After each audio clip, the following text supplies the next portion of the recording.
All right, everybody. Hopefully you're all doing great out there. Thank you for watching. And in this video, we'll be talking about Caroline West's The Free Speech Argument Against Pornography.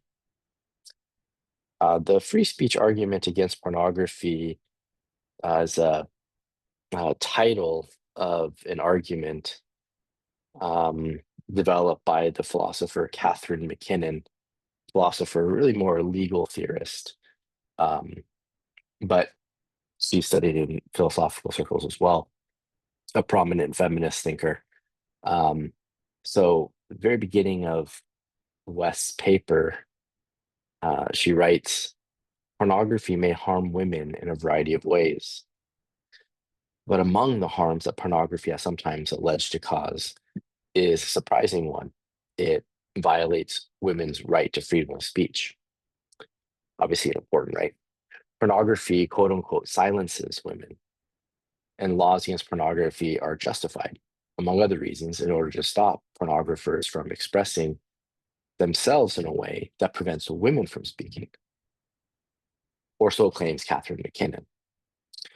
So, in this introduction, we get a sketch of this free speech argument against pornography. Sometimes it's called the silencing argument, shorter.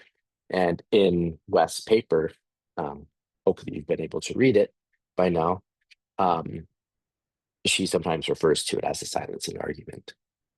So, the silencing argument and the free speech argument against pornography, those are used interchangeably in this text and in our discussion. That's helpful. So we get this sketch of the argument, and then we get this last bit, um, or so claims Catherine Mackinnon, suggesting that West is gonna have some pushback against Mackinnon. Now, there's several places in West's writings where she's challenged Catherine Mackinnon's work, even though there's a sense in which there's a form of agreement, and maybe even a deep agreement between um, West and Mackinnon in terms of their philosophical thinking about the connection between pornography and violations of the women's right to free speech. But um, this introduction does a nice job of capturing that argument and then capturing that fact that West is going to offer some critiques of Mackinnon's view. Okay, so let's turn to a PowerPoint that I've got here. So there's Caroline West, University of Sydney in Australia. She has a lot of different kinds of philosophy, metaphysics. So she does work on topics related to like what generally exists, um, ethics, the nature of right and wrong, good and bad, etc. Political philosophy, um, feminist philosophy. Though feminist philosophy isn't a crucial part of um, the paper here. She still is in the feminist philosophical tradition, and she kind of intentionally in the paper I had you read brackets attempting to offer a feminist style of critique to Catherine Mackinnon's view. Catherine Mackinnon is coming from a feminist perspective, but as you can imagine, feminist perspectives vary and can even vary widely across different feminists. So there's Catherine Mackinnon. She's a professor at the University of Michigan, the law school there. That said, she's predominantly a legal theorist. She did groundbreaking work in the 70s on the connection between sexual harassment in education and the workplace, and showing how it's a form of sex discrimination, and really did a lot of the conceptual work that paved the way for laws to um, um, be written the way they are, be expressed the way that they are. Title VII and Title IX, for example. So she's been a very influential thinker. Um, her relevance for us is dominantly going to be, well, Caroline West is responding to her major argument in this area. So this is a topic that I've thought quite a bit about because I've studied some Catherine Mackinnon as a graduate student with Lawrence Thomas. He was my professor at Syracuse University when I was a grad student there.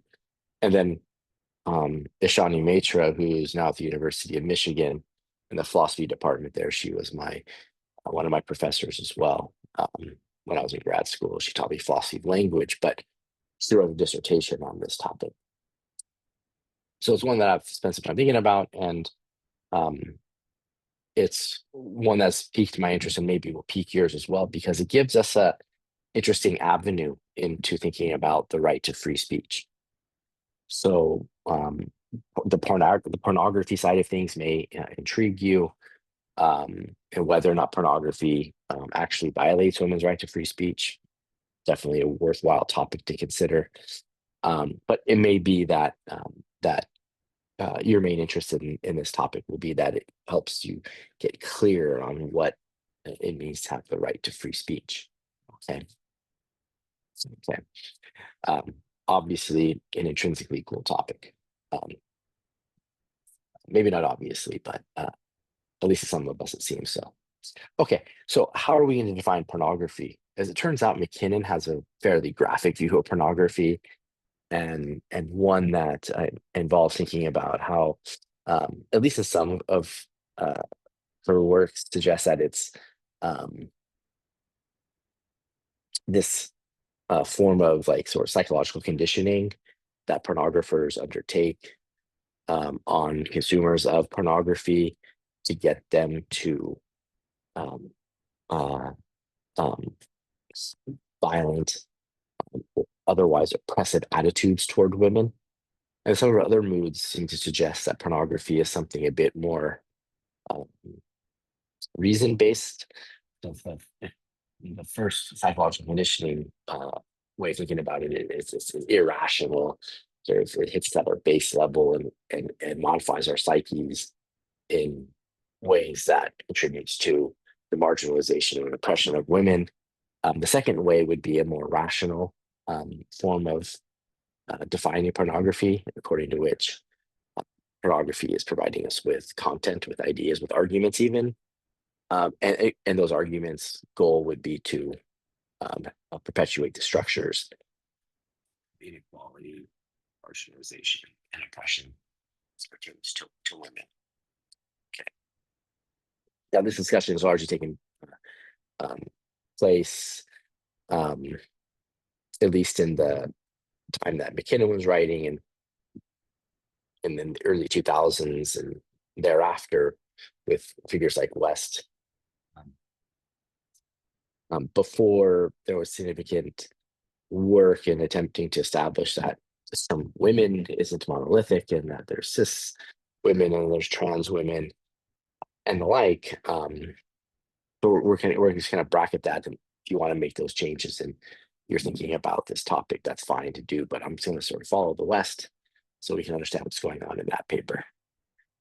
Okay, so I intend no assumptions personally, or I'm not attempting uh, to convince you or assume otherwise that women is to be understood monolithically. I'm taking no stance on that myself personally. Okay, so how is pornography defined? Here's how West defines it: sexually explicit material, whatever it is, which harms women. So on page 397, give this a definition. So I'm kind of skipping a lot of this intro. There's a lot of good intro here. Really, what she's doing here is setting up stuff that she goes into more detail later in her paper. So definitely read it. So it'll help you. Um, there's also passages later, a bit later on, which are explicit, that I'll just mostly just gloss over, pass over.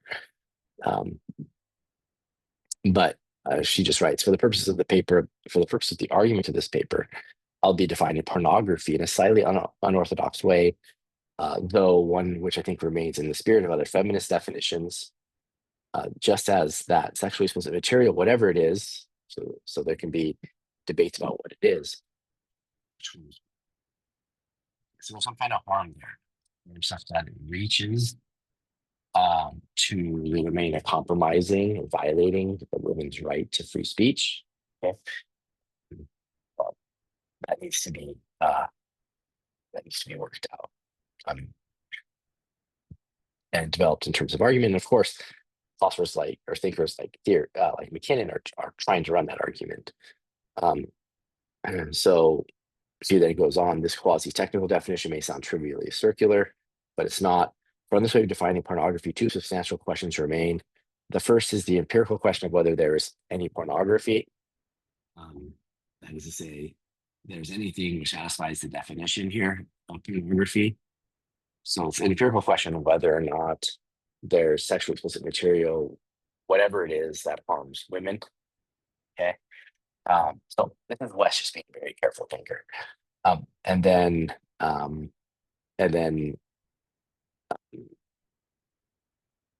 she goes on to say, it may turn out a posteriori, or it may turn out when we empirically observe the world or try to understand the world, that there is no sexually explicit material which harms women, in which case we'll have an error theory about pornography. Don't worry about that, what it means to have an error theory. It'll turn out that there is no pornography so defined. Okay. If you're interested in this error theory comment, maybe because you're a philosophy major interested in philosophy, let me know. We can chat about it. But if it makes you think about the philosopher J.L. Mackie and his error theory about moral claims, well, you're thinking about things correctly here. But if that went over your head and you never heard of such things, don't worry about it. And then he says then she goes on to say,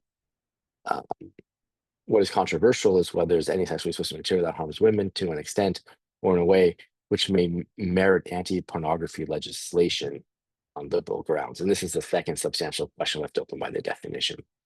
Okay, so her definition leaves open whether there's such thing as pornography, a sexually explicit material, which whatever it is harms women, and secondly, whether there is any sexually explicit material which, through the harming of women, would require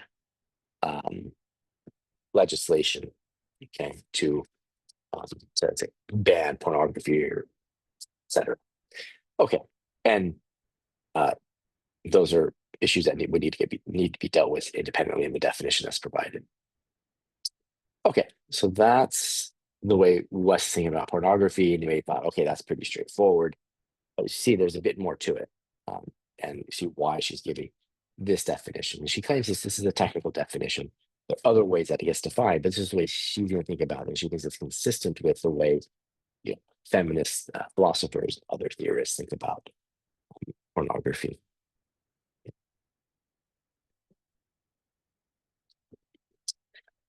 So here's the sketch, perhaps even more simplified from what we have in that first paragraph that we read aloud from the intro.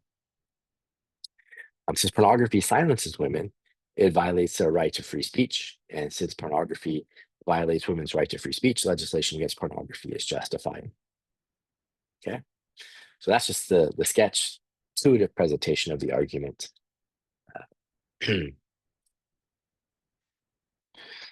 Okay, and here's the argument in just a bit more detail in the premise conclusion type way that I like to lay things out.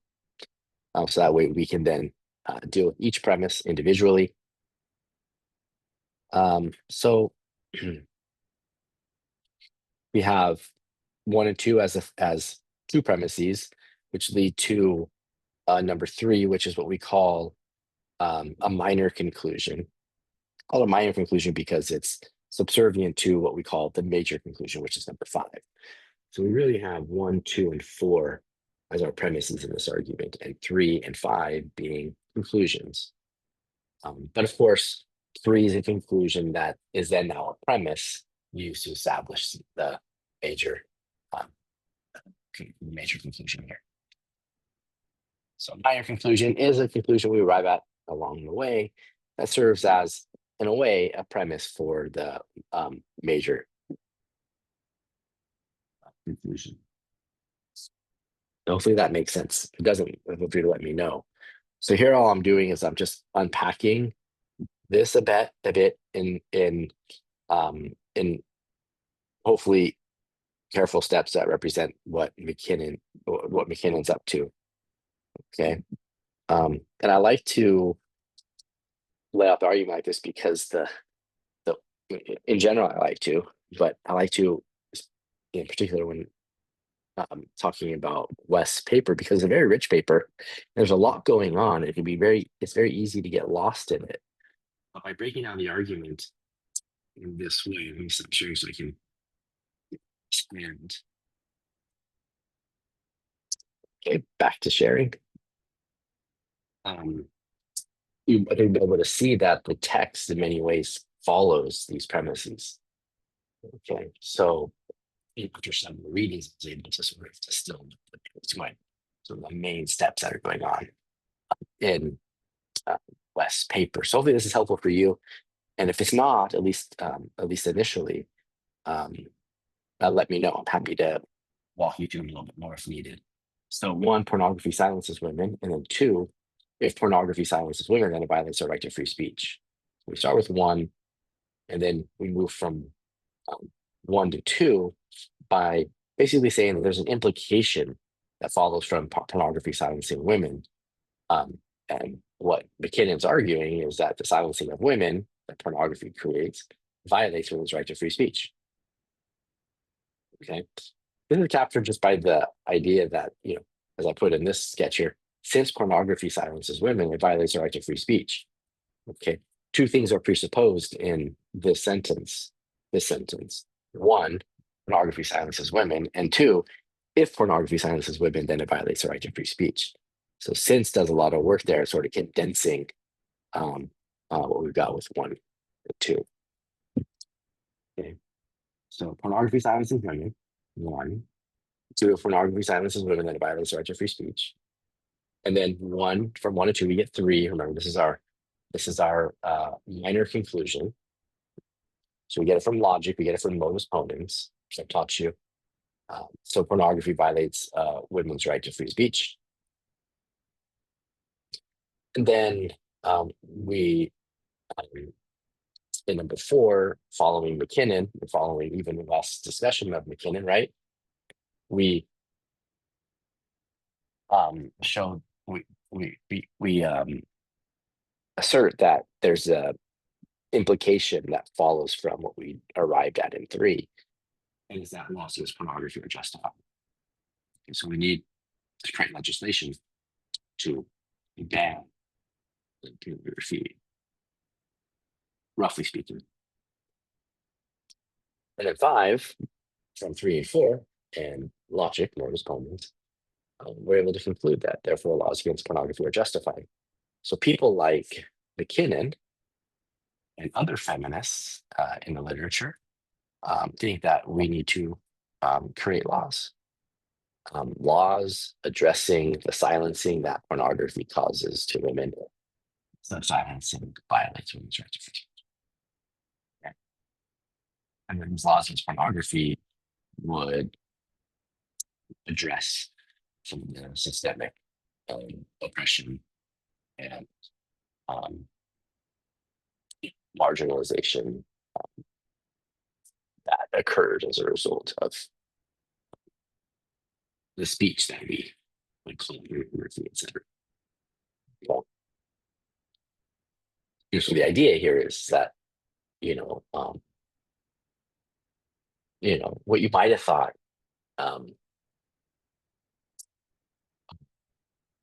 Let me back up. Some, as we're going to see, have tried to argue against philosophers or theorists who would claim that there should be laws against pornography by claiming that no, freedom of speech is what rules out those kinds of conclusions. Pornography as a form of speech, let's say,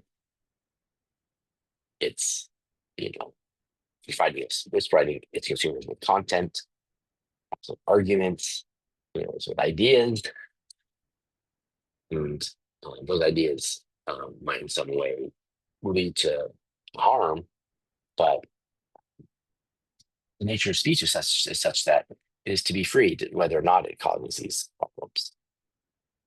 Okay, we sort of would have to handle the harms in some other manner than legislating against people's pornographers' right to free speech. So the interesting twist with respect to Mackinnon's argument is like, yeah, we can actually use this notion of free speech to argue against pornography and to argue that we need legislation against pornography because pornography is the kind of thing that compromises women's right to free speech. And of course, free speech is a very, very important right. And so we need to address that legally with legislation. Got a little modal opponent slide here in case you were curious. I'll just leave it up there in case you wanted to have a look at it, but I taught you the form. I had a slide on it before, but here's what the form of it is. The order of 1 and 2 doesn't matter, so 2 could have went first, and then what could have went after. I even could have started with Q, and then said P, and then if P then Q. So the order of the argument doesn't matter. It's just one way of putting it. Much like 4 plus 5 equals 5 plus 4. The order doesn't matter there. It might matter for like aesthetic reasons or pedagogical reasons related to how you're teaching someone something, but it doesn't matter otherwise. I just give an example here. So I'm a Dodgers fan. She might know. See what's going on with the Giants. They seem to they keep losing, but I'll be quiet on that.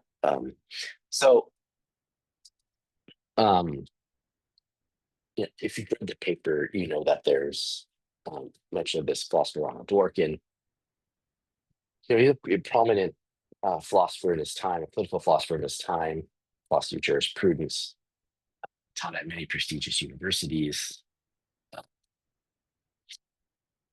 There's lots to be said about him, but the significance for us is that he's a prominent challenger to Mackinnon's argument.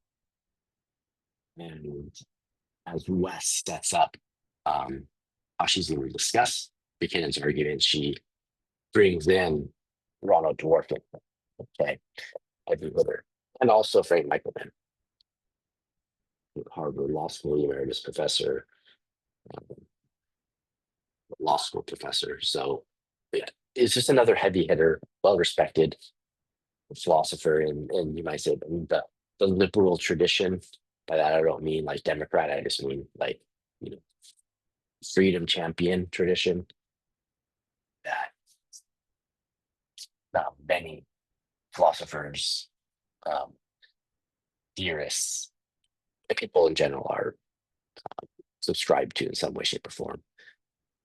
His significant sense too is also going to be that he's a prominent challenger of Mackinnon's argument, and she's someone who Wes is this bringing in Mackinnon as a potentially strong challenger to Mackinnon's argument, but ultimately Wes thinks that we can learn from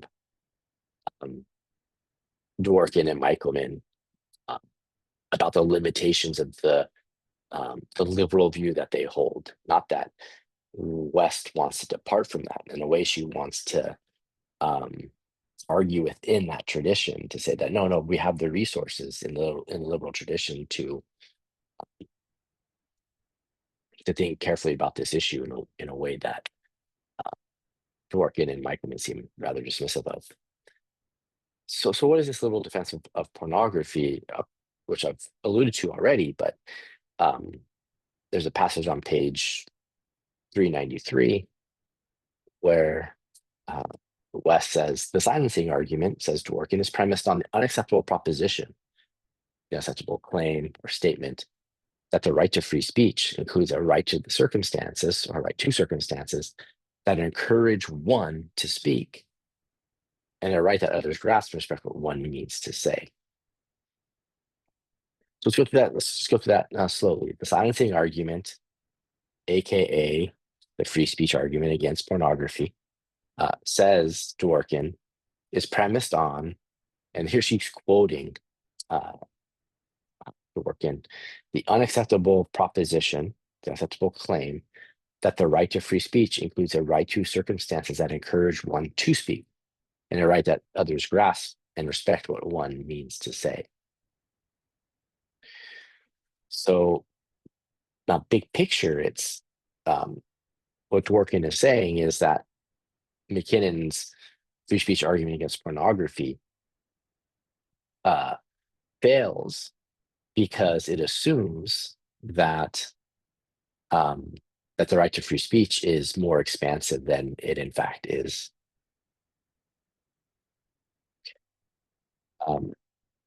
It's more expansive in the sense that it includes not just having the right to speak, as it were, and whatever that may mean. We're using that term "speak" perhaps generally to include, the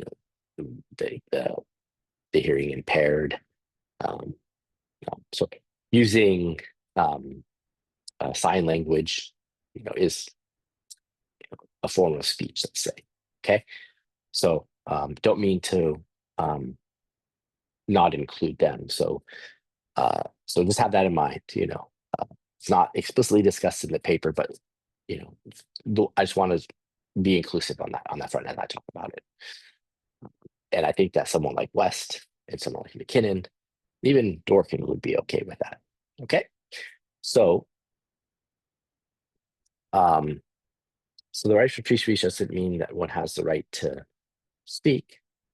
It also means that that that one has sort of this right to, as Dworkin says, circumstances that would encourage one to speak, or that a right that other people understand what you mean when you say what you do, and even respect what you mean to say.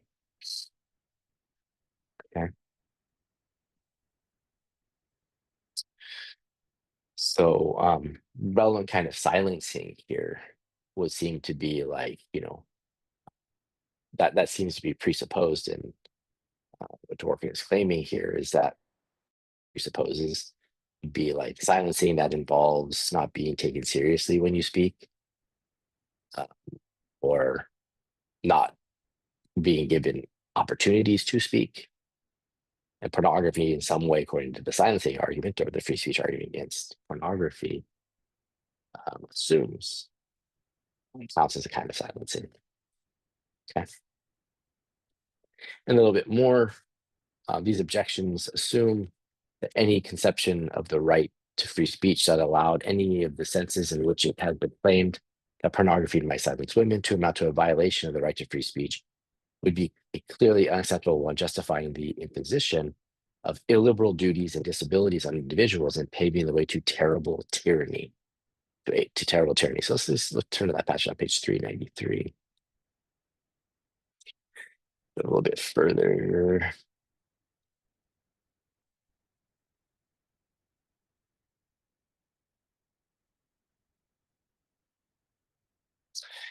So yeah, this is another Dworkin passage. The terrible tyranny passage. So again, these objections assume that any conception of the right to free speech that allowed any of the senses in which it has been claimed that pornography might silence women to amount to a violation of the right to free speech would be a clearly unacceptable one, justifying the imposition of illiberal duties. Illiberal duties meaning that, like, right to free speech would require that people in general have an obligation to listen to what other people say, or create circumstances in which people can speak and then understand what they say. So we would in general have these illiberal obligations or duties to do things.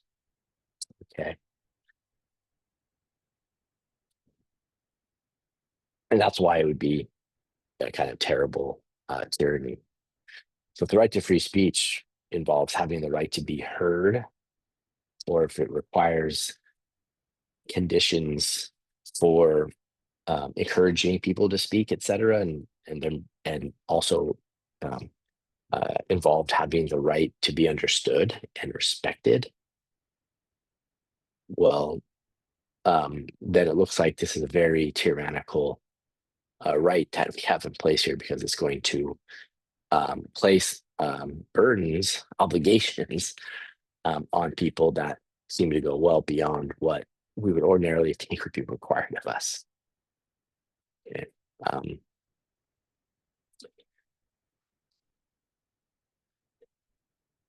Okay, so having the right to um, voice your opinion on something doesn't mean that someone has to respect what you say, or doesn't mean that they have to create conditions for you to speak, or that you have to understand even what they're saying. Okay. The easy kind of examples, like suppose someone wanted to um, wax philosophical about some topic that you didn't care at all about. It's kind of hard to imagine happening, right? And but they spoke in a way that was very difficult to understand. Again, hard to imagine. Um, it seems false to say that that someone's right to free speech in those circumstances, some philosophers' right to free speech in those circumstances would involve having the right to be understood by you or some audience or other. Okay. Suppose I'm that philosopher. Suppose you're that that listener. Okay. It would seem very tyrannical to say that you're obligated to understand what I say and respect what I say. Okay. Just to give a kind of easy example. Okay. So that's the idea. This idea of a terrible tyranny.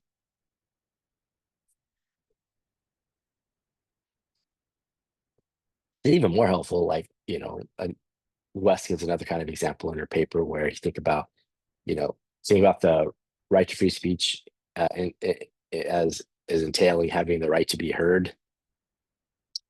Well, then suppose I wanted to um, have you as my audience at 3 in the morning on some philosophical topic. Well, um, wake up.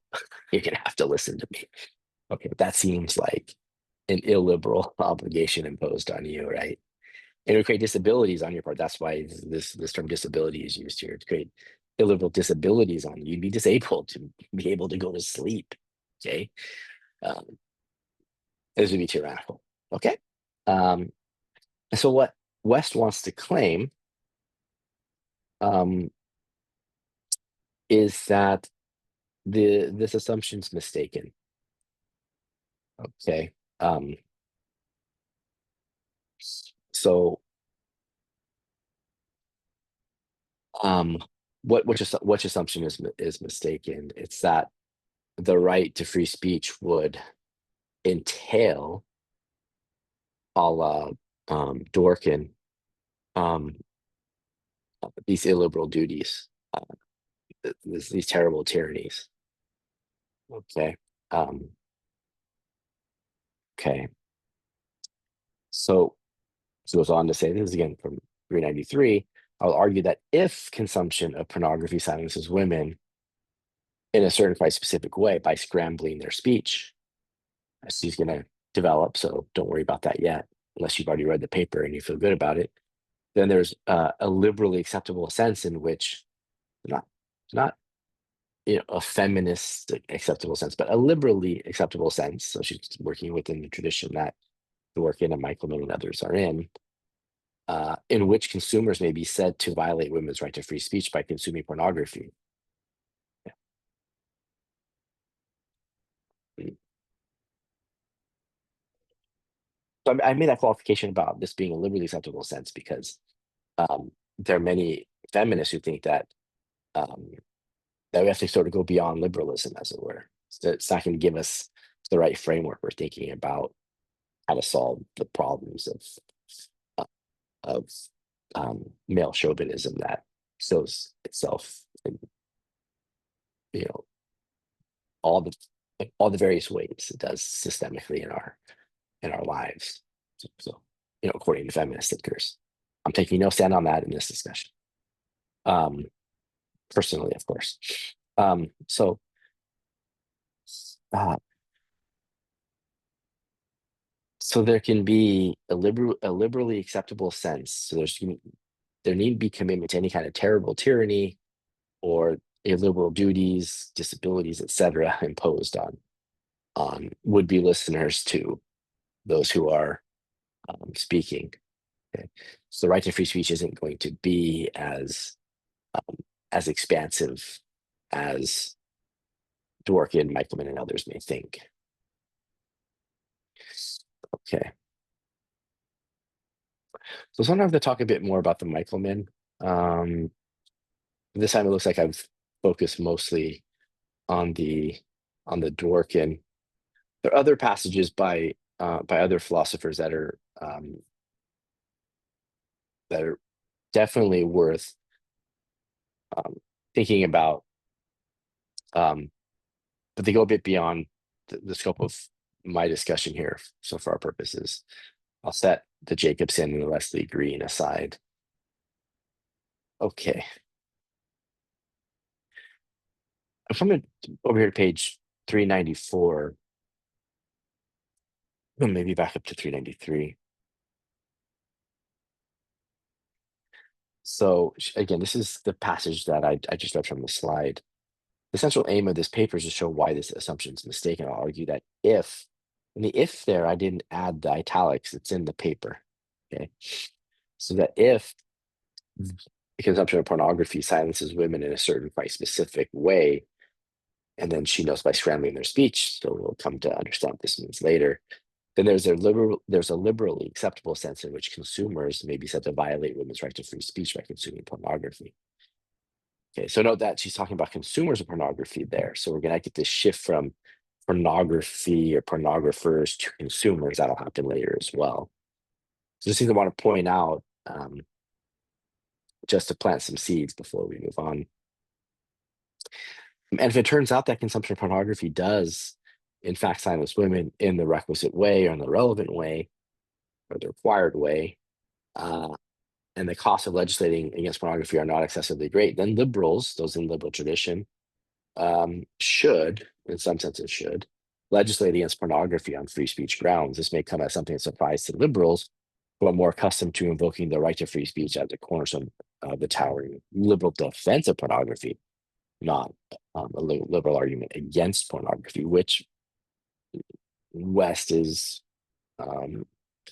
trying to construct as she, as we're going to see, would revise key ways that Mackinnon thinks about the argument.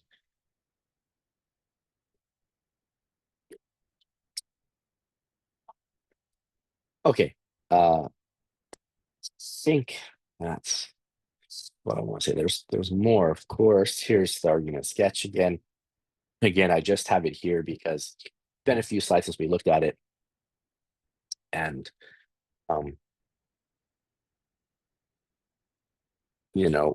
we're going to talk about all the steps here.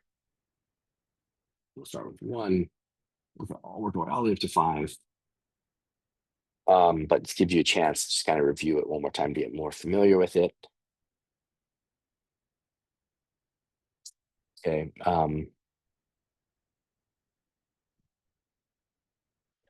2 is going to be obviously be a crucial premise, isn't it? Because this connects the silencing of women with violating the right to free speech.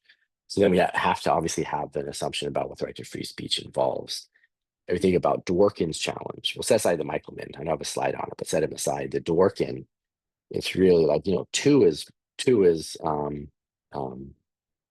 2 is wrong, because the silencing of women, supposing that's true, you see the if in 2, supposing it's true that pornography silences women, it doesn't violate the right to free speech, because the right to free speech doesn't involve having these rights against being silenced in the relevant senses of being silenced. Okay, there are ways, of course, that Dworkin could admit that if pornography silences women, then it violates right to free speech. But those would be cases of silence, like obvious cases of silencing that involve like physical violence, um, coercive means of silencing women, threats and the like. Okay, um, so anything beyond that, though, is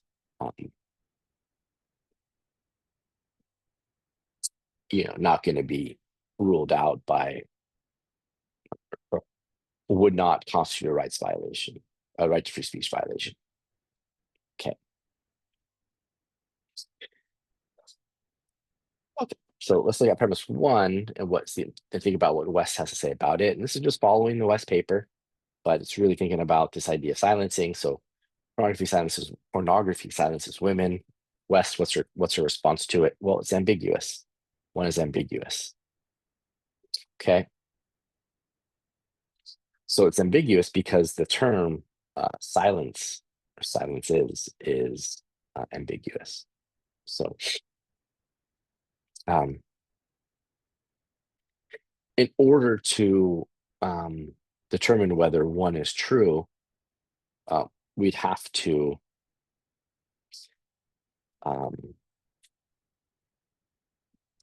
know what sense of silences is intended. Okay. So as I put here, silences needs to get properly disambiguated for this claim to be true. So this claim even to be evaluated properly. Okay, so when we talk about disambiguation, what we're talking about is considering the possible meanings of silences such that we're not left with just ambiguity. Okay, we're left with the various possible meanings. So hopefully it's clear when we say that a sentence is ambiguous, or premise in this case is ambiguous. What we mean is that it has multiple possible meanings that are in some sense viable. Okay.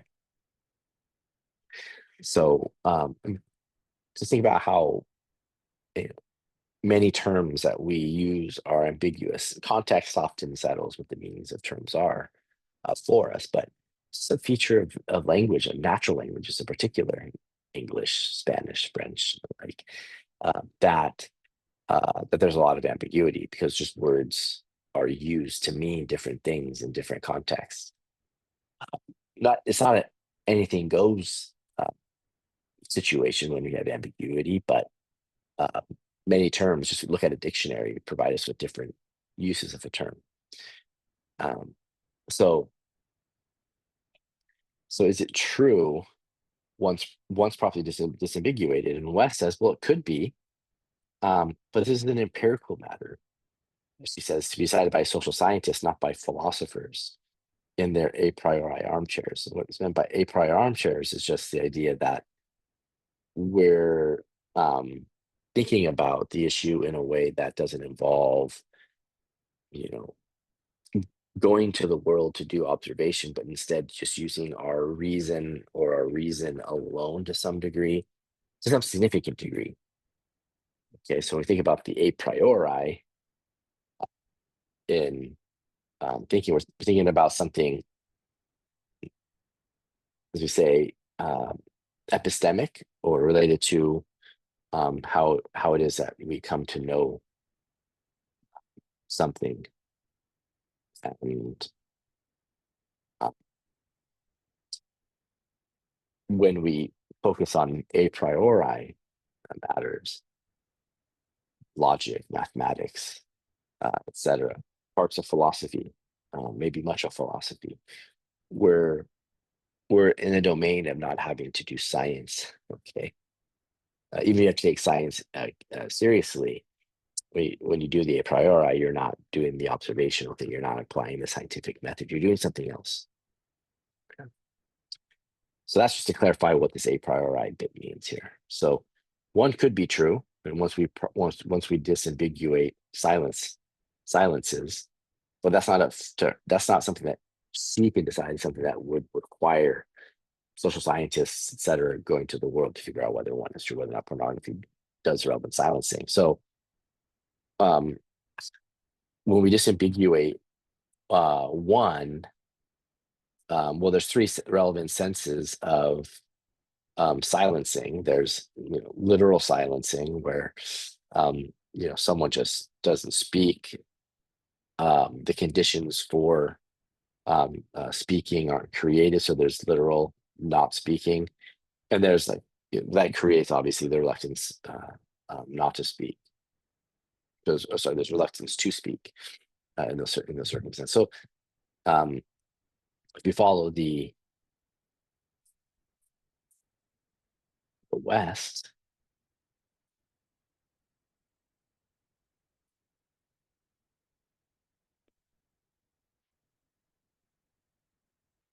it's there. Maybe I missed it.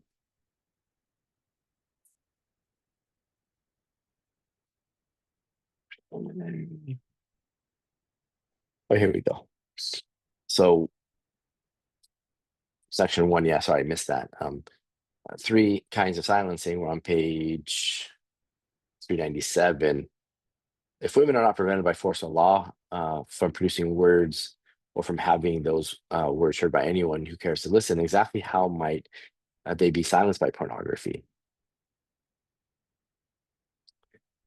Okay, by force or law. So pornography clearly doesn't force women not to speak. Okay, so then what would the relevance of silencing be? Well, one sense is that pornography silences women quite literally. Pornography may establish a social climate that makes women reluctant to speak at all. They literally do not utter or pen a string of words. Okay, this sort of literal silence is a familiar general phenomenon. Political dissidents and repressive regimes do not speak for fear of government retribution. Students may not speak in class for fear of public embarrassment or ridicule. Survivors of childhood sexual abuse may not speak for shame or fear that they will not be believed, and so on. So the thought here is that we might have a sense of silencing here that we could understand one in terms of. So pornography may create a social climate where women are simply reluctant to utter or pen or sign a string of words. Okay. So that'd be the first sense. That's what we're calling silencing one. She says literal silencing, creating a reluctance to speak, right? Or no speaking at all. And then a second sense in which bottom of page 397, in which pornography may silence women, is by creating or reinforcing a social climate in which even where women do speak, no one pays attention to what they say, or takes what they have to say seriously. So pornography may cause people to ignore, dismiss, or ridicule, or disbelieve, or disagree with what women say, especially when women say things which contradict the picture of women contained in pornography. Okay.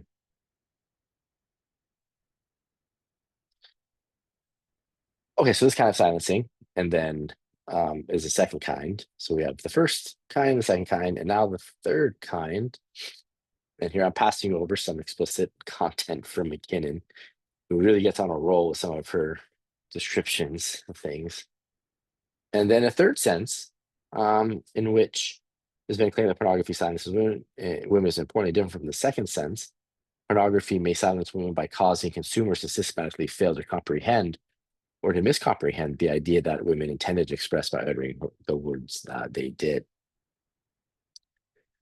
Okay, and then the kind of example that's given here is when by Mackinnon is when anyone tries to tell what happened, she is told that her no meant yes. You learn that language does not belong to you, that you cannot use it to say what you know. Society is made up of words. Society is made up of words whose meanings the powerful control or try to. And the powerful here would be men with power, pornographers, consumers of pornography, etc. And then West thinks that one might need to learn the difference between the second and third senses of silencing. So she gives Some cases help us understand the difference between uh, these latter two senses of silencing. So by senses, I mean meanings of. Okay. That's helpful. Excuse me. So let's just go back here. So I've just tried to capture the three senses of silencing. What I'll do in order to do the disambiguation is put a little a number. Okay. Next to the silencing, a little subscript. So we know which sense of silencing to put here in order to do the relevant evaluation. So premise one, pornography silences one women, pornography silences two women, pornography silences three women. And those numbers are just subscripts to silences that we could add here. And that's what it means when West claims that one is ambiguous, is that those are three possibilities. Okay. And then, then we have to do the empirical work with the social sciences to determine whether or not one is true. But something interesting happens here. Beyond all that, is we learn these different senses of silencing and how they are relevantly distinct, and these cases will show that. So again, we're trying to understand the difference between the second and third senses of silences. These two different kinds of silencing. So case one, a woman utters no, sincerely intending to, and so speaking, to refuse a man's sexual advances. So I don't mean to trigger with his example. So just maybe at this point, I'll just say that this kind of case involves thinking about a case of refusal of allowing sexual advance to occur. And at this point, there's some discomfort with that, then just know here's just the warning, and maybe you need to fast forward past it, or stop the video and be in touch with me and go from there. So a woman utters no, sincerely intending, and so speaking, to refuse a man's sexual advances. He hears the word no and understands that by uttering no, she means to refuse his sexual advances, but either excited by the thought of overcoming her resistance or simply indifferent to it, he goes ahead with the sexual advances anyway. In this case, the man understands that by uttering no, the woman means to refuse him. He just simply ignores her refusal. This is a case of the second sense of silencing distinguished above. The woman says something, and her refusal, though understood, so there's no meaning problem, there's no miscomprehension, it's dismissed or ignored. So two is the following slightly more complex case. So this is, again, another example of the second sense of silencing. A woman utters no, intending, so speaking, to refuse a man's sexual advances, as in case one. He hears the word no, and it understands that by uttering the word no, she intends to refuse his advances, but he thinks that her refusal does not express real desires. She utters no with the sincere intentions of refusing him, but he believes that she is mistaken or self-deceived about what she really wants. So taking himself to be acting in accordance with her real desires, he goes ahead with sexual advances. In this case, the man understands by uttering no, the woman intends to refuse him. He dismisses her refusal as failing to be revelatory of her true desires. There's no problem with comprehension. It's just that her true desires are yes. And this is supposed to be a case that gives us something like the third sense of silencing. Silences, the third kind of silencing. So case three, a woman utters no, sincerely intending doing so to refuse the man's sexual advances. That's the case one. Man hears the word no, but he does not understand her utterance of no as constituting a refusal. He does not understand that by uttering no, she means to refuse him. Instead, he understands her utterance of no as a playful provocation and further invitation. And so he continues with his sexual advances. In the third case, it's not that the word no uttered by a woman in a sexual context is understood as a refusal, but ignored or dismissed. Rather, it's that the word no uttered by a woman in a sexual context fails successfully to communicate the intended idea of refusal at all, being understood rather as expressing encouragement. So no is meant to mean yes. And a woman's no in the sexual context means yes. Um, if women are silenced in this way, then as Ray Langton notes, Ray Langton's another philosopher in this area, philosophy, and actually West and Langton have co-written papers on the topic. If you're interested in that, let me know. I'll get you the papers, at least direct you to them. If women are silenced in this way, then as Ray Langton notes, men can rape women without even realizing it due to this miscomprehension that's happening.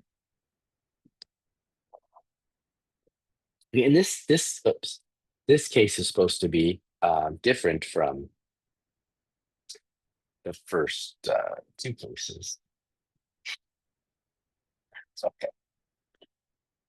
And she goes on to say a bit more that I'll try to capture maybe a bit more briefly on a slide that I have here. So we have our three kinds of silencing, and then the three cases to help us understand the difference between the second and third kinds of silencing, and cases 1 and 2.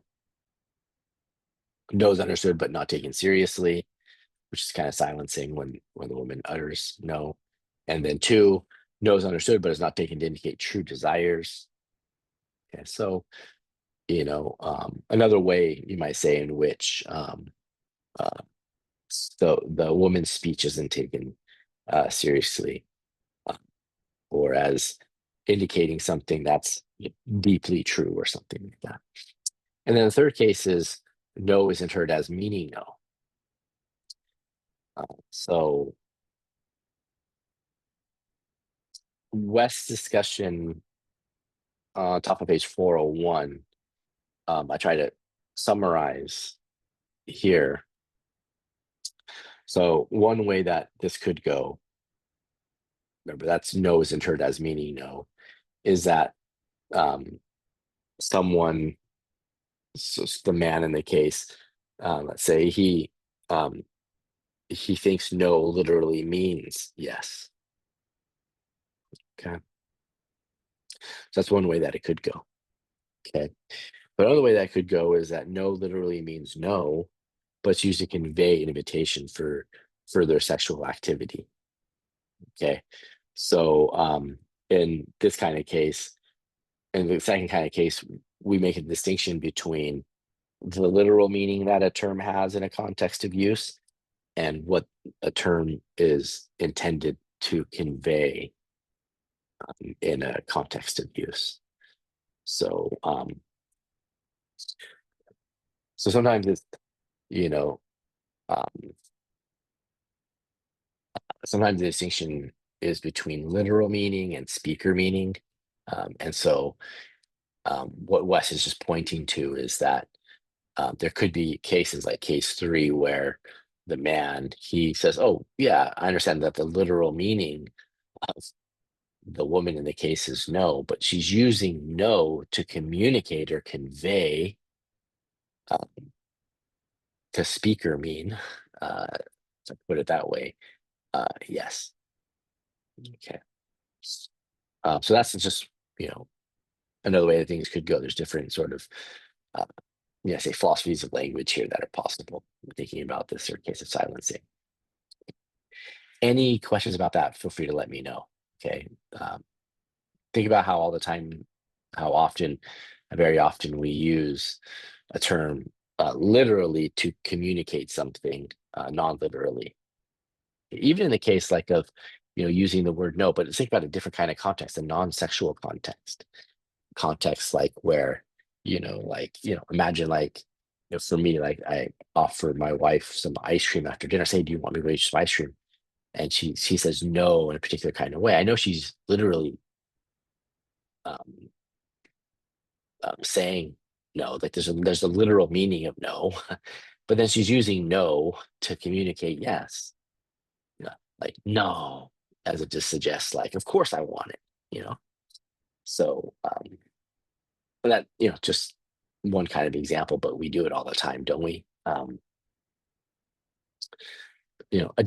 totally different kind of case that might be helpful as well, to just maybe capture the prevalence of this is, kind of classic example is, someone asks you if you're going to the party tonight, you're going to the game tonight, going to the lecture today,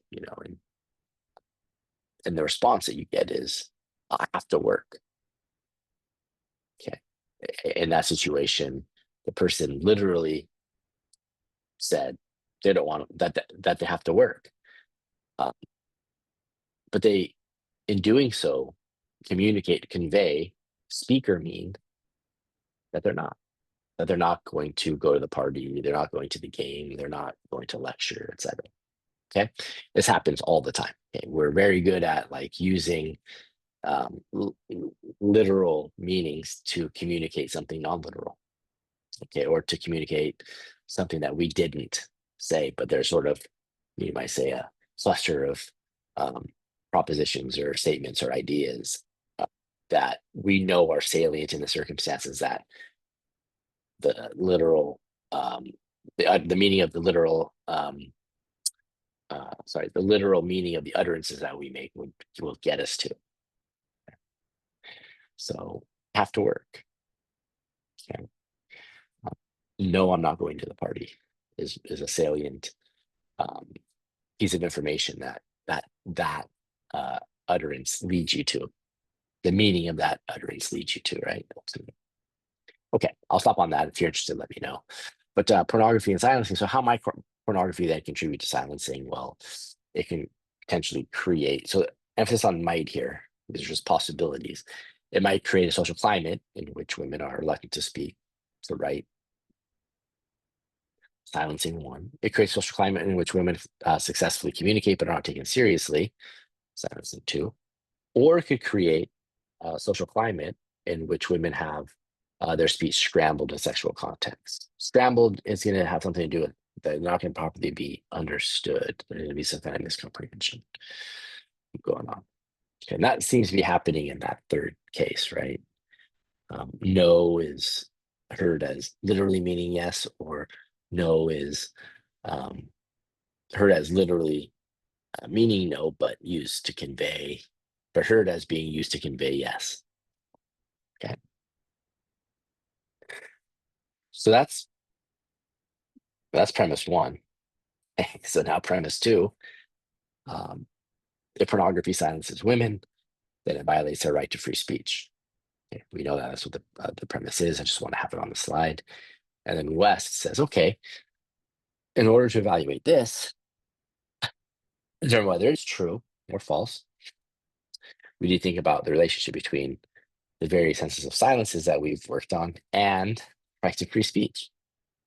And so what does the right to free speech involve? We know what the various senses of silences are because we've just gone over them. But what about the right to free speech?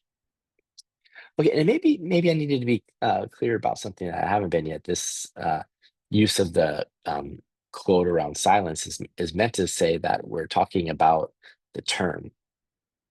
So sometimes it's called like a meta-linguistic device, okay, because we're using something in a meta language to talk about language. So we use language or linguistic devices to talk about language. And so when I talk about the various senses or meanings of silence, it's the word that has the meaning, isn't it? So if you leave the quote off, then or the quotes off, then you're sometimes we call you say you're using the term and you're not talking about the term anymore.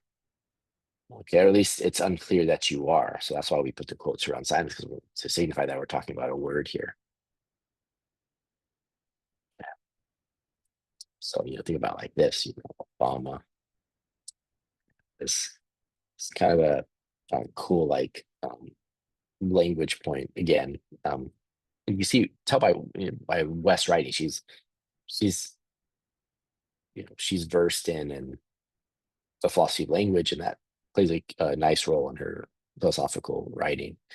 But Obama has 5 letters where we're thinking about alphabetic letters, not letters from past presidents or uh, states people around the world, etc. Although no doubt he has those. Obama has 5 letters. I say true or false. and say, well, false. Or is there some kind of mistake that's been made because Obama here is used to refer to the person. Okay. Obama is not the kind of thing that has letters, right? He's got fingers and arms and legs and a mind and other things true about him, like having been a former president, etc. But you put Obama in quotes. That now it's true. Okay. Because now we're talking about the name Obama. Okay. There you go. It's a little more philosophy of language if that's helpful.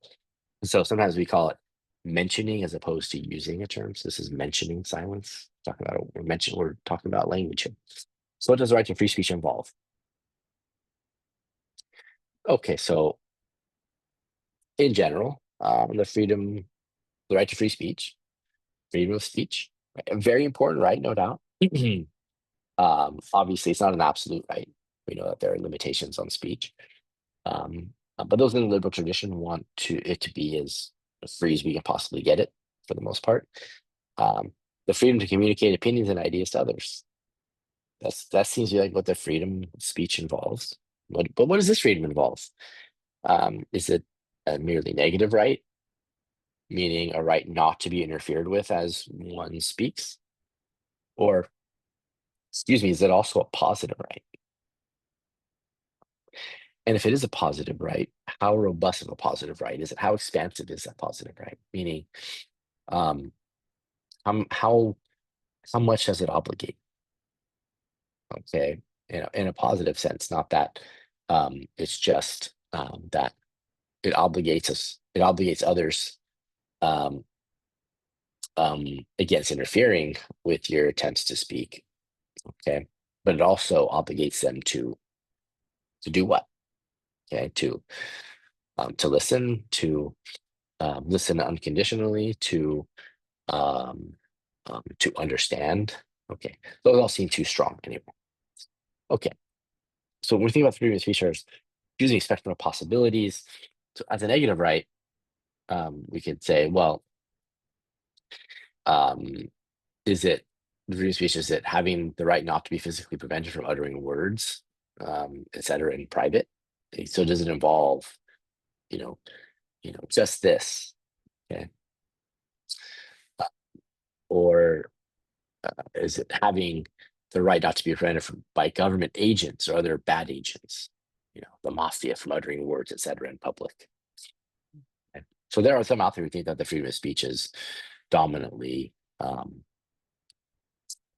right that people have not to be prevented by government agents from uttering words, okay, etc. I include the etc. to be inclusive there, in public. And as a positive right,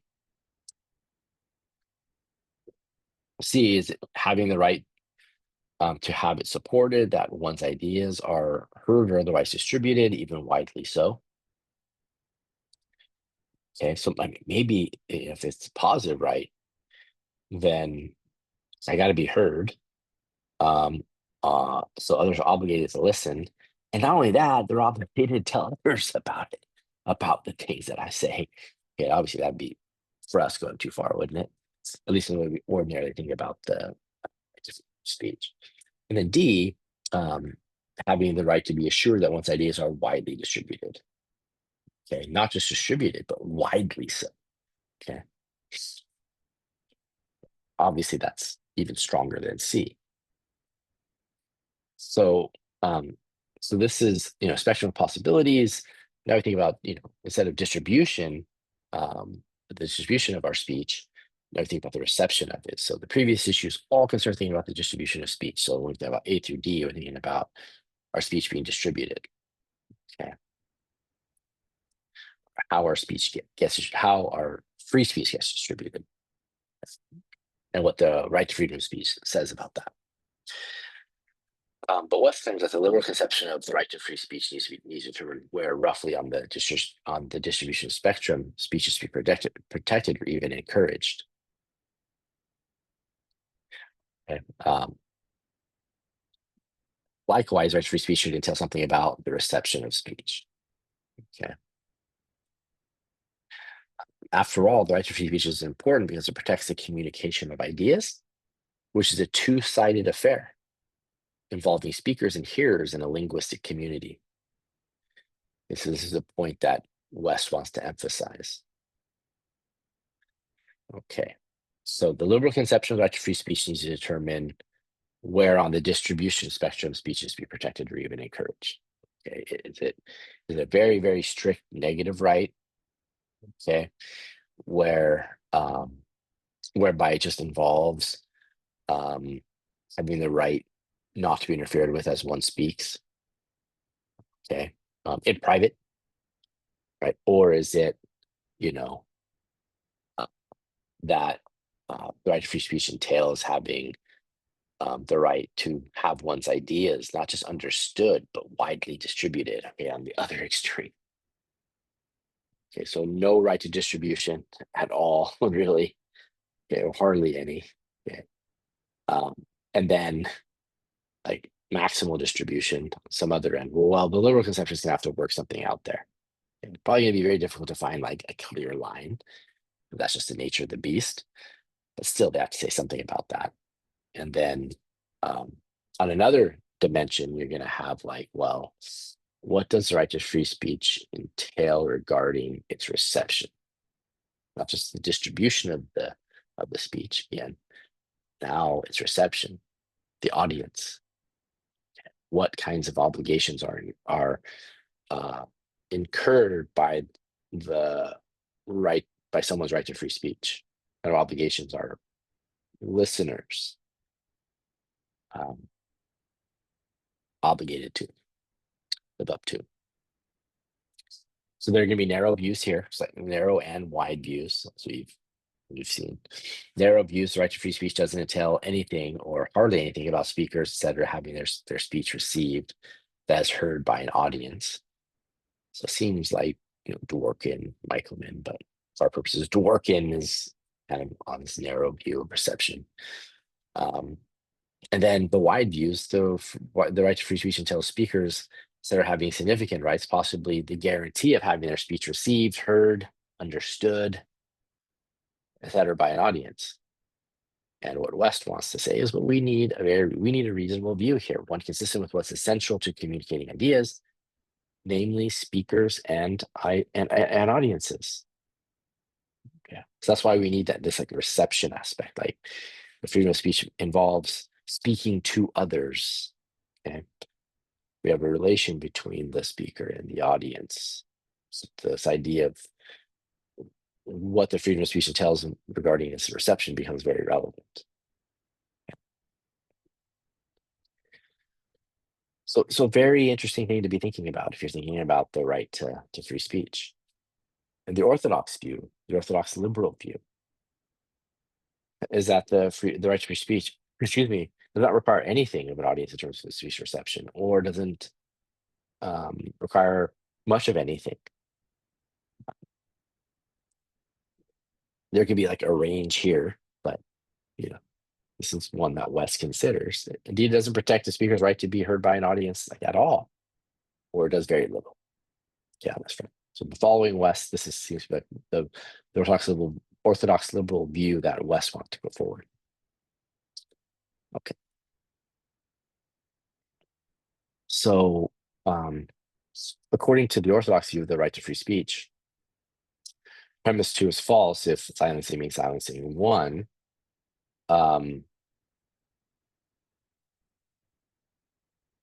But not silencing two. The premise two is false if silencing means silencing one.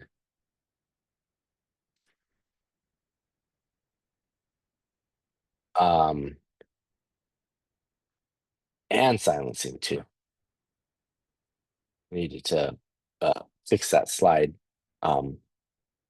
my reading out loud reminded me of that. So let's go to Wes on page 407.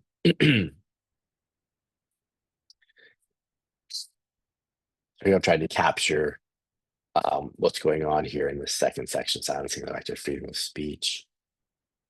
It's not the easiest step to digest,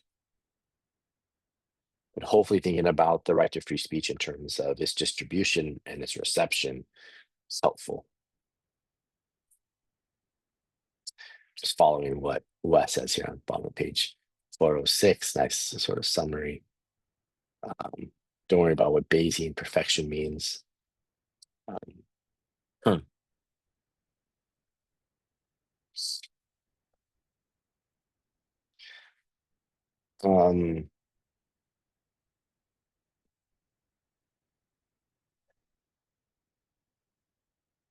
The bottom of page 407 is something where I'm at here.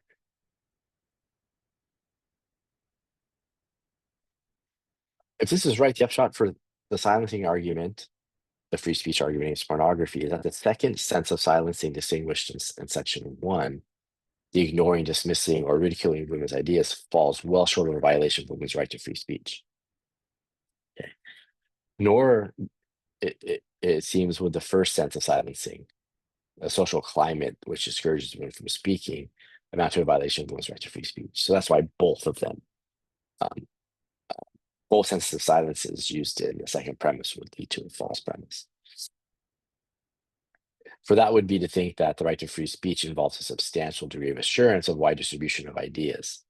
And however unfortunate it is when lack of resources mean that speakers lack the capacity to speak, liberals will insist, for the reasons previously mentioned, that such unhappy circumstances do not amount to a violation of the speaker's right to freedom of speech. So, yeah, so these unhappy circumstances, but there's no violation of the right to free speech in those cases. And so we seem to be back where we started, with the vindication of the Orthodox conception of the right to free speech, called the Orthodox liberal conception of the right to free speech. And that conception, insofar as pornographers do not directly intimidate women into literal silence with physical violence or threats thereof, they do not violate women's right to freedom of speech.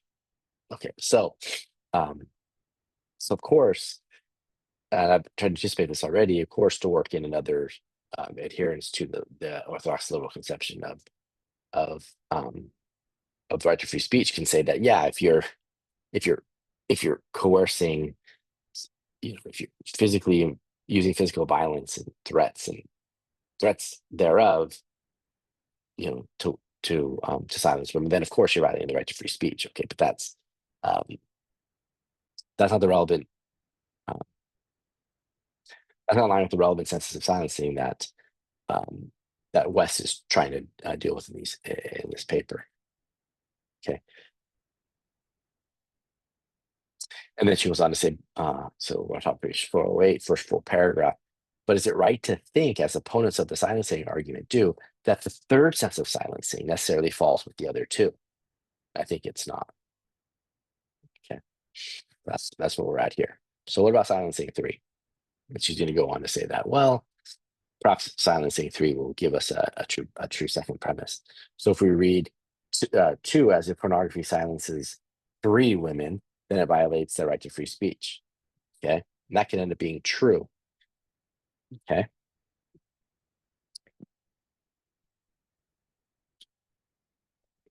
Okay. Of course, if pornography silences women in the forceful, violent, coercive way, then it would violate the right to free speech as well. Okay. So, but we're focusing on silencing 1, 2, and 3. We can call that other one silencing sub-0 if you wanted, but what about silencing 3? Well, does silencing 3 also not count as a violation of the right to free speech according to the Orthodox view? And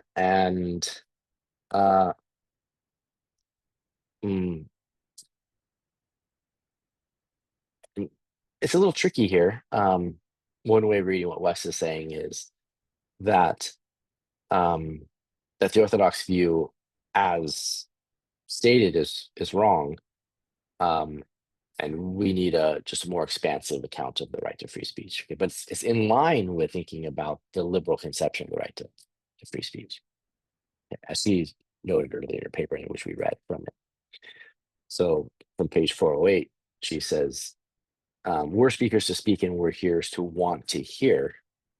The idea the speaker expressed by so speaking, there's no agent whose actions prevent hearers from comprehending that idea. So page 408, very bottom of the page, she wants to say that there's a kind of constraint um, um, uh, that should be in place for uh, thinking about this reception aspect to the right to free speech. And so she writes, one way of expressing this constraint without requiring either that speakers must have the ability to speak or that hearers have duties to pay their speech attention is this, that we're speakers to speak, as we've noted, and we're hearers to want to hear the idea of the speaker expressed by so speaking. There's no agent whose actions prevent hearers from comprehending that idea. So this would, in a way, block the cases of terrible tyranny that Dworkin and others are concerned about. If we expand the right to free speech to include these reception rights, if we can call them these reception constraints. Okay. So the way that can be done is you consider cases where you have a speaker who wants to speak and an audience that wants to listen to what's being spoken. And in those cases, if someone were to come in and prevent the hearer from hearing what the speaker is saying, the speaker's right to free speech is being violated in that case. So if someone were to come in and prevent hearers from understanding or trying to understand the idea that the speaker is speaking, well, then you have a violation of the right to free speech. So imagine a situation where someone is, you know, giving some kind of presentation, perhaps at some kind of rally, perhaps politically motivated or some such, and there's an audience of listeners, willing audience of listeners, and someone were to start shouting over the speaker in that case, preventing the hearers from hearing and understanding what the speaker is saying, well, that would constitute a rights violation of the speaker. Or someone takes a blowhorn and starts blowing on the blowhorn very loudly in those kinds of circumstances. Again, the right to free speech has been compromised in that kind of case. Okay. And now think about, events that occur, politically charged events that have occurred in recent memory. Okay. Perhaps even on a campus that you've been at where these kinds of things have happened. Well, if West is right, then it looks like we have violations of the right to free speech going on all the time. Okay. So this comprehension requirement in a body that's counterfactual is a minimal one, which should be distinguished from richer ones, which liberals are unlikely to want to accept. This is a minimal comprehension. Okay.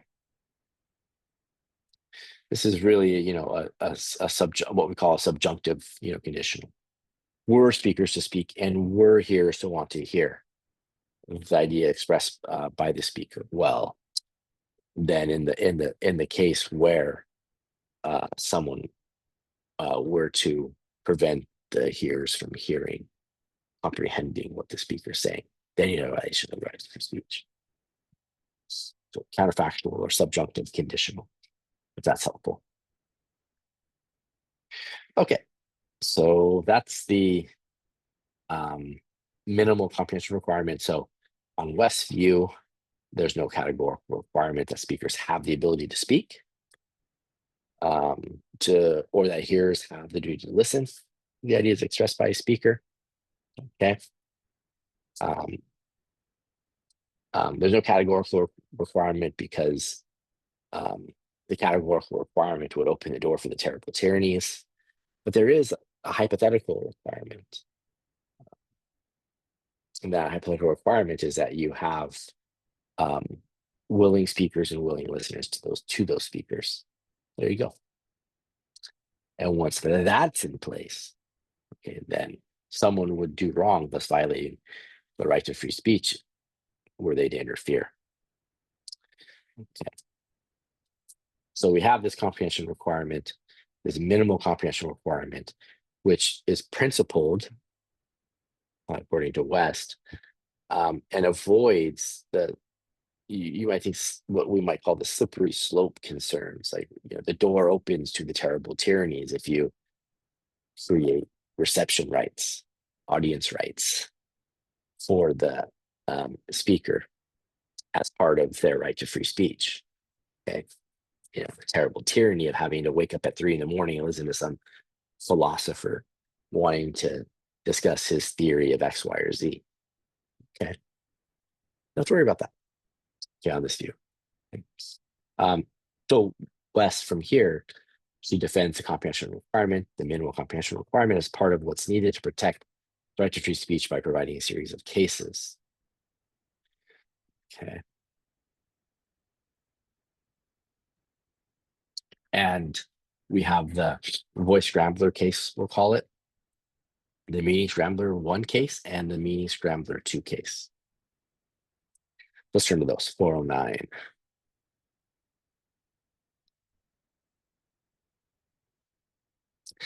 Okay. So after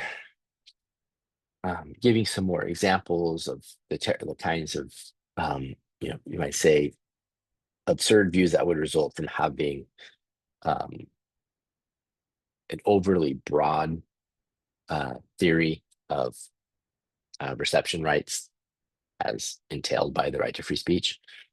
She goes on to give that first case, the voice scrambler case.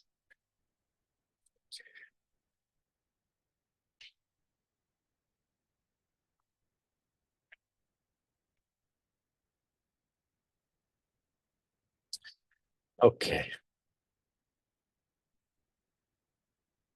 Right. So it's here on the bottom of page 409. So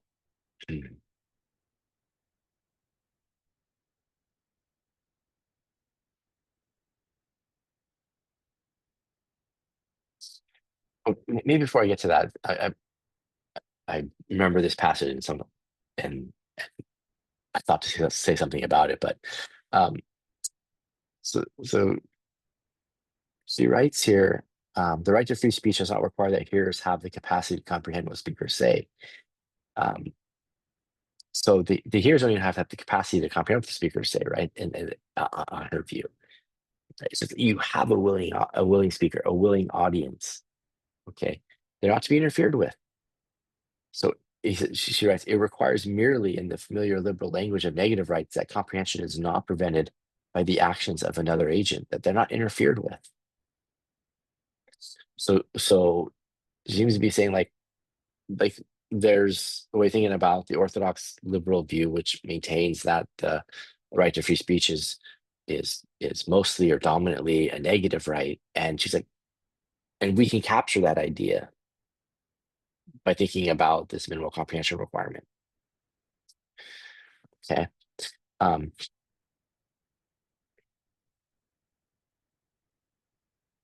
then she writes, to see why this minimal comprehension requirement seems to be needed in order to protect the freedom of something that is meaningfully called speech, consider the following series of cases. Excuse me. Imagine there's a dictator who wishes to silence dissent.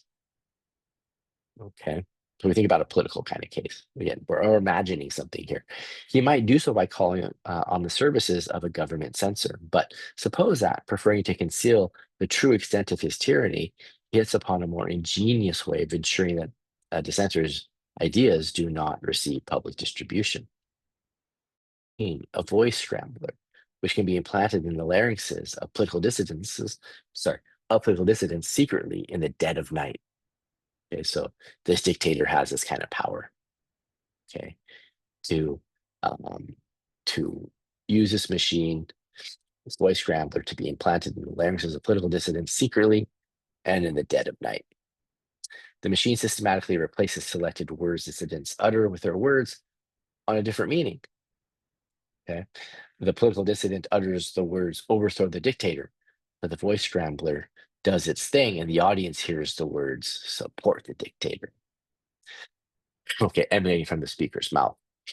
Let's suppose that the machine also functions as a writing cue action scrambler that does something similar for speakers' attempts at communicating their dissenting opinions through other expressive media. So that, try as they might, the dissidents have no means of communicating their dissenting ideas to others. Okay, so does this compromise the dissidents, the political dissidents' right to free speech? It would seem that it does, right? That seems like a pretty clear kind of case. Okay, so this is the voice scrambler case. The dissidents' voices are scrambled. Okay, so when they say, or so when they go to utter, uh, um, overthrow the dictator, the words come out, um, support the dictator. Okay, and this seems to be an easy case where someone's right to free speech has been compromised, okay, violated. Okay, so start with a very clear case, and then we move on to the meaning scrambler one case. So we move beyond, so we have the sort of the vocal case, but then now the meaning one. So she writes, this is 410.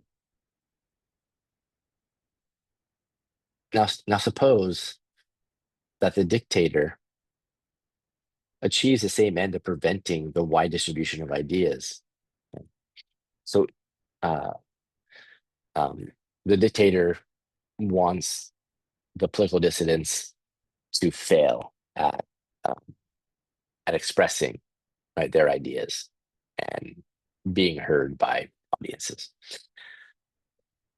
So now suppose the dictator achieves, right, this goal or these goals by preventing the wide distribution of ideas, but in a way that involves not by fiddling, but that involves not fiddling with the sounds that emerge from dissidents' mouths, but by tampering with hearers' minds.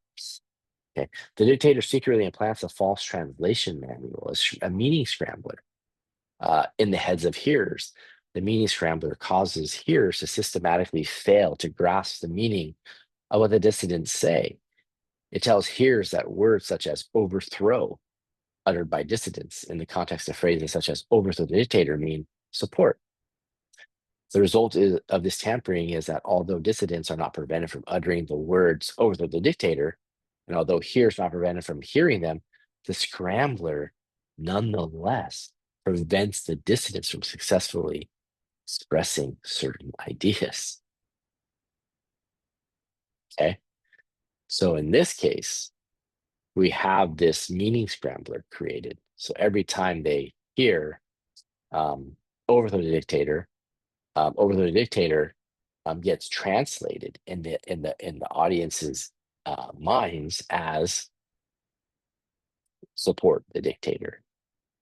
And of course, sentences like that, like overthrow the dictator, end up getting translated in the minds of the hearers, the minds of the audience, as something like support the dictator instead.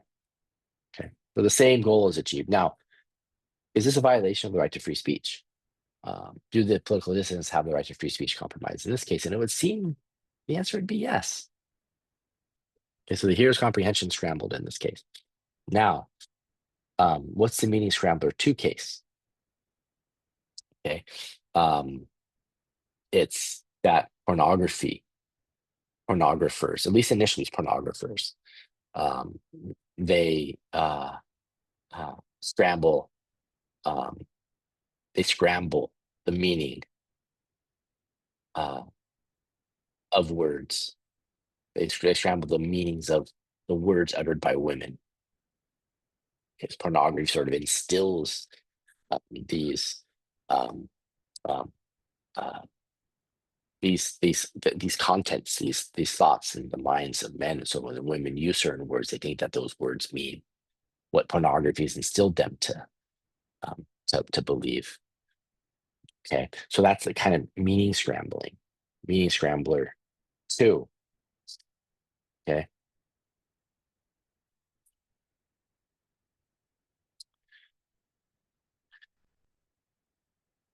And I call it meaning scrambler 2 because here, when we get to the first full paragraph on page 411, West writes, now suppose that pornographers are the evil dictator and pornography their meaning scrambler. Okay. As I've already noted, it's going to end up being the consumers of pornography that get targeted, but still at this stage of the text, it's the pornographers. Pornographers are the evil dictator, and the pornography is their meaning scrambler. Thus, or then by analogy, by producing pornography, pornographers violate women's right to freedom of speech. They do so not by preventing the distribution of speakers' words, but by preventing the distribution of speakers' ideas, by preventing comprehension. Okay. Okay, so they prevent the distribution of speakers' ideas. They prevent the reception of speakers' ideas by preventing comprehension. Okay. So the voice scrambler case, just by way of recapping, imagine a dictator that orders his henchmen to implant voice scrambler machines in the larynxes of his dissidents. When they utter the words over to the dictator, the scrambler produces the words support the dictator, okay, etc. Meaning scrambler 1. Suppose instead that the dictator scrambles the meanings in the heads of hearers so that people translate the meaning of overthrow the dictator as meaning support the dictator. Violation of the right to free speech. Violation of the right to free speech. Okay, now the analogy case. Suppose we consider the pornographers as the evil dictator, as West notes, and pornography as the meaning scrambler. Pornographers produce content that relevantly scrambles the meaning of women's words so that no means yes, etc. So then upshot 1 is that if the orthodox view is correct, then only the voice scrambler case involves a violation of the right to free speech. The orthodox speech, as defended by philosophers like Dworkin, that view is correct, then only the voice scrambler case involves a violation of the right to free speech. But the meaning scrambler 1 case involves a violation of the right to free speech as well. So the orthodox view is not correct. Okay, so there's something that's not correct about it. Upshot 2, the comprehension condition is true. So this is support for this comprehension condition as being a condition on the right to free speech, or at least a way of expanding the right to free speech to include the right not to be interfered with as one speaks to a willing audience. So 1, if meaning scrambler 1 involves a violation of the right to free speech, then the comprehension condition is true. Well, meaning scrambler 1 involves a violation of the right to free speech. Okay, so this is just say like the comprehension condition is true, and the meaning scrambler 1 case seems to be showing that. So the comprehension condition is true. And here I just have that comprehension condition again laid out here. Okay. In West's own terms from the text. Upshot 3, pornographers violate women's right to free speech if they silence to read them. So again, we're talking about silence 3 here. So 1, meaning scrambler 1 involves a violation of the right to free speech. If meaning scrambler 1 involves a violation of the right to free speech, then so does meaning scrambler 2. Therefore, meaning scrambler 2 involves a violation of the right to free speech. And then pornographers thus violate women's right to free speech by silencing them, right? If pornographers in fact silence them. Okay, so that is an important if, because remember West is claiming that all she can argue is from the if claim to the then claim. So, do pornographers in fact silence 3 women? Well, that's ended up being an empirical question settled by social scientists, not by West. Okay, so we see this strategy of argumentation here. One is supposed to be an intuitive case where the political dissidents, they have their right to free speech compromised. Now, I mean, a way of arguing for one on this slide is that there's no difference between meaning scrambler 1 and voice scrambler. Okay, so the voice scrambler, that's a clear case of a free speech rights violation. Well, there's a difference between that case and this case. Okay, in both cases, the political dissident's right to free speech is compromised. Okay, and then support for 2 is going to be, well, there's no moral difference between meaning scrambler 1 and meaning scrambler 2. Okay, between the case of the evil dictator and the political dissidents and the pornographers and, well, women. Pornography being used to silence women in the sense that their meaning is systematically scrambled, miscomprehended, etc. And then meaning scrambler 2 involves a violation of the right to free speech. So then silencing 3, if pornography silences 3 women, then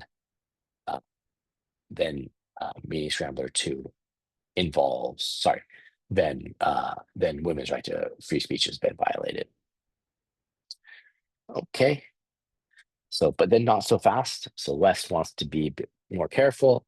Maybe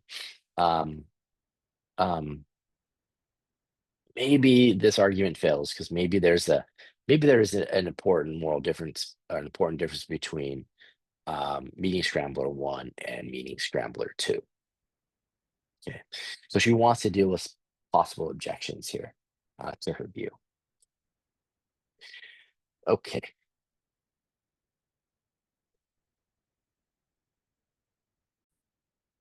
Okay, so let's have a look at these potential disanalogies, moral differences between pornographers on the one hand and the evil dictator on the other. So one, pornographers, you can find these challenges page 411, 412 on in the West. So pornographers likely don't have the evil intentions that the dictator does. Pornographers are producing pornography for the sake of making money, that kind of thing, but not to suppress speech and the like. So then Wes says, well, being blameworthy or even just generally violating a right, they don't require having bad intentions or evil intentions. Someone could be blameworthy for drunk driving, even if they didn't intend to drunk drive because they're so drunk. Okay, they may have intended to drink and then drink a lot, but then they didn't intend to drive drunk. And of course, violating a right doesn't require evil intentions either. You could do something that involves violating someone's right, even though you didn't intend anything bad in doing so. So if we look at number 411, we look at her examples.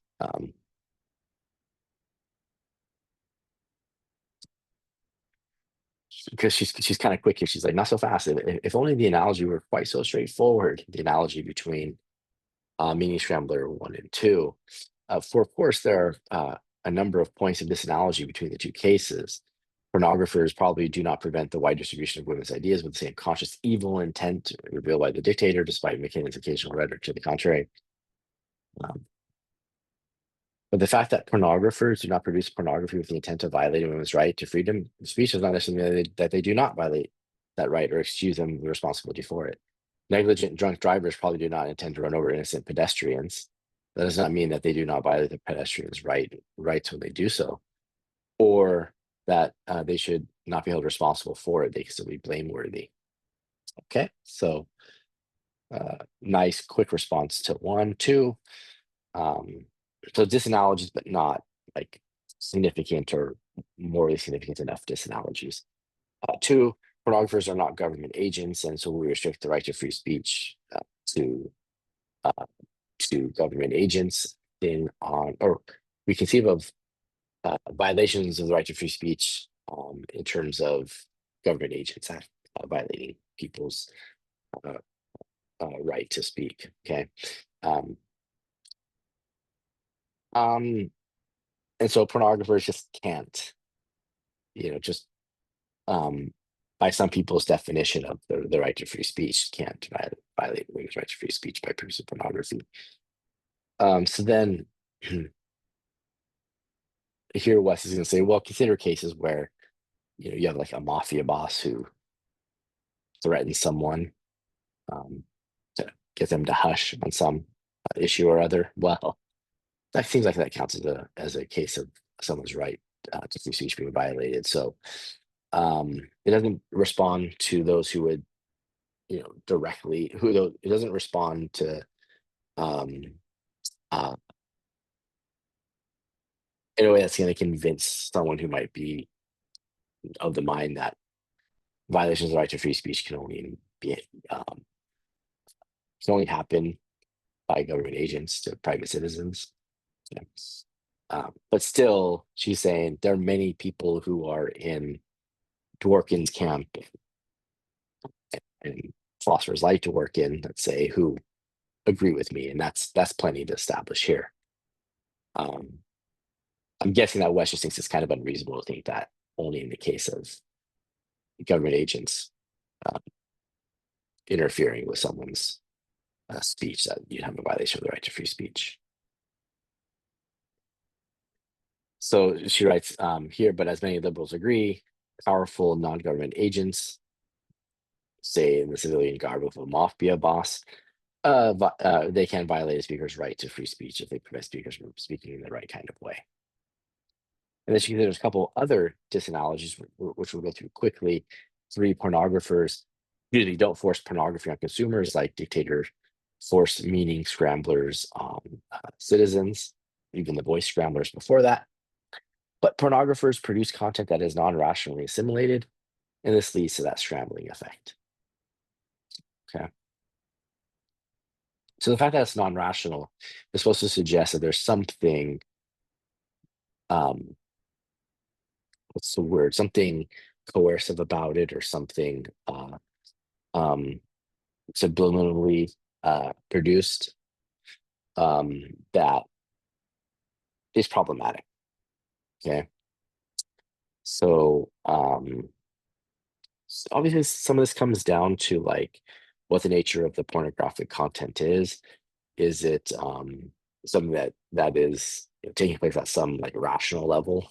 Like seems like Dworkin in places thinks of that. Or is it this kind of thing that like, you know, in this again non-rational or even irrational way gets people to take on or assume certain attitudes or beliefs towards women? In this case, such that it produces a miscomprehension or a scrambling effect. And then if that's not good enough, well, then no worries, because consumers, they choose to consume the pornography, so then they can bear the responsibility for the meaning scrambling, so we can just set aside the pornographers and just say, okay, it's actually the consumers of pornography who are the ones who are directly blameworthy for the silencing of women and thus violating the right to free speech. So pornographers, and then here's the fourth challenge: pornographers by themselves can't establish systematic semantic customs as the dictator was able to do. And the pornographers, they don't they don't get people to um, uh, um, mean different things by the words they use, I guess, or by the idea that they have in a systematic way that the dictator was able to do. Um, The key thing really to focus on here is that there's something systematic going on in the case of the dictator and the um, and the political dissidents, whereby in Meaning Scrambler 1, it was systematic that the um, the audiences of the political dissidents um, interpreted certain words as meaning the opposite of what was intended by the political dissidents. And the idea is that pornographers, uh, they don't have the systematic ability to do that.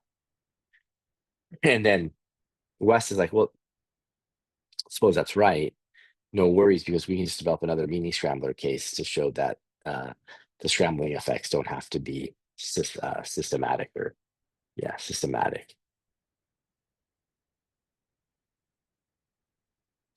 In order for that free speech to be violated. So page 416. We'll skip to page 416.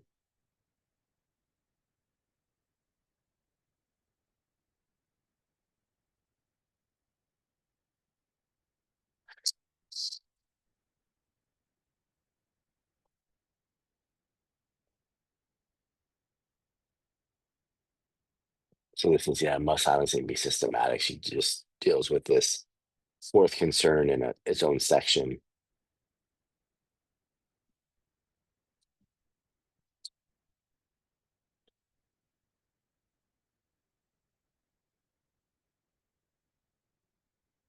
So consider a murder.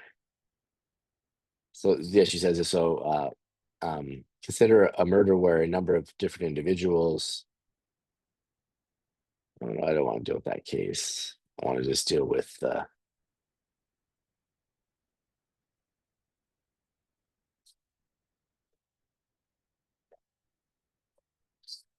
right. Okay. Sorry, I think it's, yeah, 416. I'm sorry, I was on page 415. And that led me astray. So since fortunately there's another reply available. Okay. We want to hold that the scrambling effects need not be systematic in order to violate a speaker's right to free speech. Okay. Perhaps it's not general semantic conventions or systemic social practices per se that violate women's right to freedom of speech, but certain beliefs, for example, that no uttered by a woman in a sexual context is not expressed refusal, that can in principle be held by one individual or by many. Okay. Suppose, here's the case, that 999 of the 1,000 meaning scramblers that are implanted by the henchmen have a mechanical fault and all fail to work. So in Meaning Scrambler 3, we have going on here is what's going on in Meaning Scrambler 1, but there's failure in all but one case. Okay, so there's only one case of successful mistranslation of what the political dissidents say. Does this violate the dissident's right to freedom of speech? And what West wants to say is it does. So that one hearer who gets the scrambled meaning, in that case, is enough for the political dissidents' right to free speech to have been compromised. But it doesn't have to be a systematic scrambling, systematic um, you know, mistranslation of what's being said that's occurred in order for the right to free speech to be compromised. Okay. So that then allows her to respond to the systematic semantic customs challenge. Okay. They don't have to be systematic semantic customs, just be just enough that it happens to some, even if it's a small number of people who are um, you might say victims of the scrambling effect. Okay. So that's So that really ends our discussion of the second premise, okay, of the argument. Okay, so if we go back to premise two, that's we're still this, like the majority of our discussion here, well, at least for the last maybe hour, has just been on the second premise. This is just a rich premise in the paper. Premise three, remember, I'm calling it a premise here because it helps us get to five, okay, but it's really a minor conclusion. Okay, and this is just the logic here. So it's just another modus ponens inference. And then premise four, we can be quick about this. If pornography violates women's right to free speech, then laws against pornography are justified. And West says, well, this claim could be true, but it will depend in part on the relevant empirical facts. So she's just trying to be a careful philosopher here. If the costs of legislation against pornography are great, significantly outweighing their benefits, then we shouldn't require such legislation. Okay. So, excuse me, it'll depend in part on a cost-benefit analysis and seeing what that looks like. Okay, if the benefits of legislation will significantly outweigh the costs of it, well, then there you go. Legislate away, I suppose. But the empirical facts will have to determine this issue. Okay, and that's something that would require close work with the relevant empirical parties, the social scientists and relevant legal theorists and those who would create the laws, etc. Okay. So then here's our conclusion. Well, we haven't been able to satisfy the conclusion because there are issues with some of the premises. So here's recasting the argument now that we've done all the relevant disambiguation. So pornography, premise one, as I just want to hear, Wes does not endorse this argument. We're just recasting the argument based on her discussion of it. And hopefully this helps big picture with understanding what's going on in the West paper. So one, pornography silences 3 women. Is that true or false? Well, Wes is like, it could be true, but it could be false. We don't know. So the question mark that we would put here would be enough for us to question 5 on West's view. Okay. And then 2, if pornography silences 3 women, then it violates the right to free speech by violating the comprehension condition. And that's true, according to West. Okay. So this is true, but 1's a question mark. But you need all true premises in a good argument. Okay. And no false ones. You need to have good logic. This argument has good logic, but it has one, what we say, dubious or doubtful or questionable premise in 1. 2 is true. 3 follows from 1 and 2, so it's good on that front. But given that it logically follows from 1 and 2, it's going to struggle because and be questionable because 1's questionable. Okay. If 1 and 2 are true, then 3 is true, but 1's questionable. So that makes 3 questionable, even if their logic is perfect. It's logically related in a very nice way, 1, 2, and 3, modus ponens. Okay. But 3 is still questionable. Okay, because 1 is questionable. And then 4, pornography violates women's right to free speech by violating the comprehension condition. The laws against pornography are justified. This is another questionable premise because we'd have to do all the relevant empirical work to determine whether or not the costs the cost of legislation were outweighed or significantly outweighed by the benefits of the legislation. Okay, so we have questionable 1, questionable 3, questionable 4, therefore questionable conclusion, even though we have a true second premise. Okay, very good.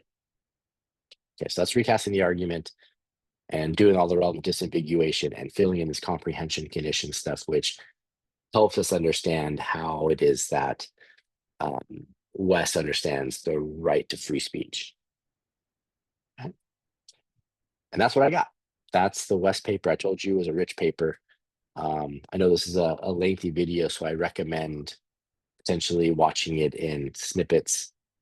Give yourself some breaks while you're watching it, but it's all here in one video. And if you have any questions about it, let me know. I'm happy to clarify anything that I've said, anything that Wes said in her paper. So have a good one. Thanks for watching. Take care. Bye bye.